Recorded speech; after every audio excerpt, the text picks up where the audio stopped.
ખેરાના મુવાડા ગ્રામજનોની એકજૂટ માંગ, ફાગવેલ તાલુકામાં જોડાણ માટે પ્રાંત કચેરીમાં આવેદનપત્ર આપવામાં આવ્યું।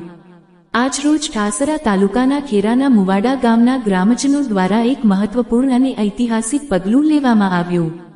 ગામના સર્વાંગી વિકાસ, વહીવટી સુવિધાઓમાં સરળતા તથા ન્યાયસંગત અધિકારો માટે ખેરાના મુવાડા ગામને નવનિયુક્ત ફાગવેલ તાલુકોમાં સમાવેશ કરવા બાબતે પ્રાંત કચેરી ખાતે સત્તાવાર આવેદનપત્ર રજૂ કરવામાં આવ્યું। ગ્રામજનોનું કહેવું છે કે ફાગવેલ તાલુકામાં જોડાણ થવાથી શિક્ષણ, આરોગ્ય, રસ્તા, પાણી અને અન્ય સરકારી સેવાઓ સુધી પહોંચ વધુ ઝડપી અને અસરકારક બનશે। હાલની વહીવટી વ્યવસ્થામાં થતી અડચણો દૂર થઈ ગામના વિકાસને નવી દિશા મળશે। આવેદનપત્રમાં ગ્રામજનોની વ્યથા, માંગણીઓ અને વિકાસલક્ષી દૃષ્ટિકોણને સ્પષ્ટ અને દ્રઢ શબ્દોમાં રજૂ કરવામાં આવ્યા।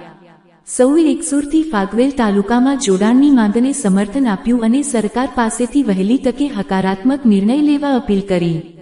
ખેરાના મુવાડા ગ્રામજનોની આ એકજૂટતા અને લોકહિતની માંગ હવે પ્રાંત કચેરી સુધી પહોંચી છે। હવે સૌની નજર સરકારના નિર્ણય પર છે, જેનાથી ગામના ભવિષ્યના વિકાસનો માર્ગ નક્કી થશે।